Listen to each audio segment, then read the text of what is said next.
I drove for Uber to make some extra cash on the weekends. I started with Uber Eats and did great at it. The only thing I didn't like was waiting at the restaurants for the food to be ready. Sometimes I'd be there for 20 to 30 minutes just waiting and wasting time I could have used doing other deliveries. I did this for about 4 months, then I decided to switch to being just a driver. Most of the time I had great customers and I'd love to chat with them. I'd hear some pretty interesting stories and got to see some really nice houses. Things were great until last week. I had one of the scariest experiences I've had and don't know if I'll ever go back.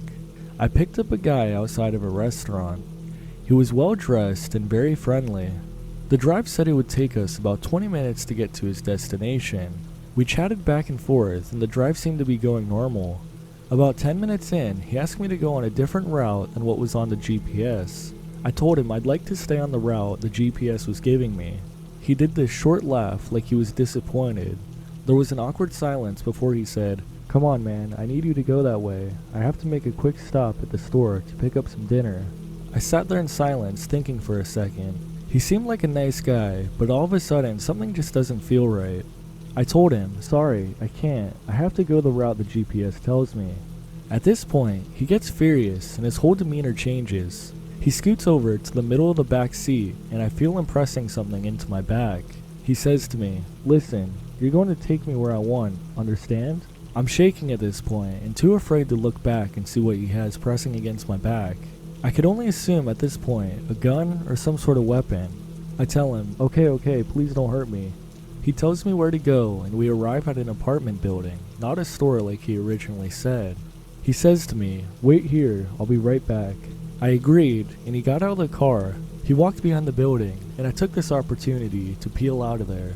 I called the cops and told them the situation. They said they were going to send a unit out to that location. I never heard anything from them after this. I'm not sure if that guy was robbing the place or doing some sort of drug deal. I feel stupid for not looking back and seeing what was pressed to my side. For all I know, it could have just been his finger or a phone or a wallet. I didn't want to take a chance in the moment though. This whole experience just showed me how vulnerable Uber drivers are. I'm not sure if I'll ever drive for Uber again after this experience.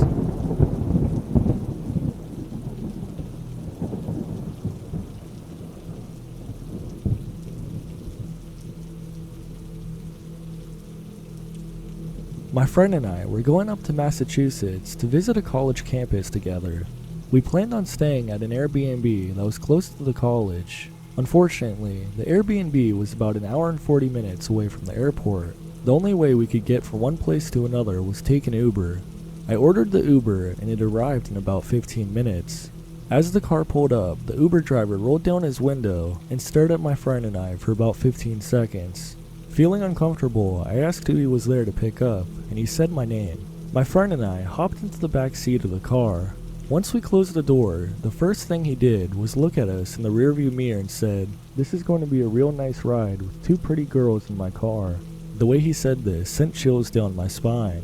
My friend and I probably showed our discomfort because quickly after, he tried to tell us that he didn't mean it in that way. However, he had already given us bad vibes. Because of this, I wanted to get rid of the awkward silence, so I began to start a conversation. As we drove, we went through the back roads of rural Massachusetts, and it was really dark, no streetlights whatsoever. I asked why it was so dark, and he chuckled and told us, "Yeah, it's so dark that I could drive into that ditch and no one would ever know." Alarm bells started ringing in my head, but we only had 20 minutes left. He began to say how much he would miss us and stuff. We kept quiet. Meanwhile, I was looking at Google Maps on my phone to make sure he didn't try anything.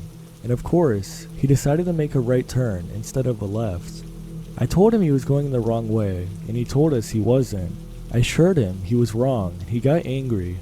He began telling us how he met his wife because his friend cheated on her and he found her in a bar or something.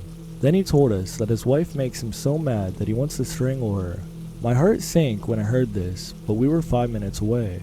When we arrived to the Airbnb, he started to take off his seatbelt and told us he would help us with the other luggage in the back.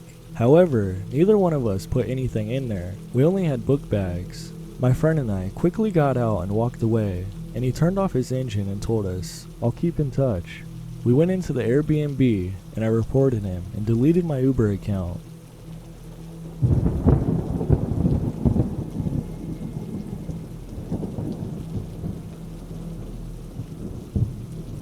I've been driving for Uber for a few months or so. I pull up to this bar with a man and two obviously drunk middle-aged women. The guy says, "Hey, it's my account, but I'm vouching for these two. Can you take them home?" I told him sure, and they get in my car. So we're heading down the road and they're completely drunk in the back. It was no wonder that this guy was kicking them out of the bar. So we're going down the road and the one in the middle of the back seat starts to ask me all these weird questions. She says, "How do you know the people you pick up aren't some kind of weirdo or something like that?" This automatically gives off a red flag, but she was drunk, so maybe she just doesn't know what she's saying. I try to play it off, and by this point I'm driving down the highway going about 60, and I just kinda mumble some kind of answer, but she's getting all aggressive for no reason. Her friend's trying to calm her down, but then she asks me, "What would you do if someone just attacked you while you were driving?" Mind you, at this point, she had been making numerous physical movements, which to me appeared to be either her mimicking or actually going for some kind of weapon, when out of the blue she shouts, "What if I just stabbed you in the neck right now?" Which at this point I was freaked out and had enough. Her friend that was trying to control her was doing a pretty bad job because she was pretty drunk herself. So I pulled over at the first exit I could see. My heart was beating out of my chest, thinking about how I'm about to get stabbed in the neck at any moment. Luckily, there was a Chevron gas station right there. I stopped the car and said, "This ride ends now, get out." As humorous as it may sound, they actually looked at me dumbfounded, like, "Are you really kicking us out?" I said I was serious, "You guys gotta get out of here." The other woman actually seemed to have sobered up a bit once we pulled over and realized I wasn't playing around. Her friend looked at me with a very angry face, but eventually she said, "Okay, I'll get out." They got out and I drove off, but my heart was still racing.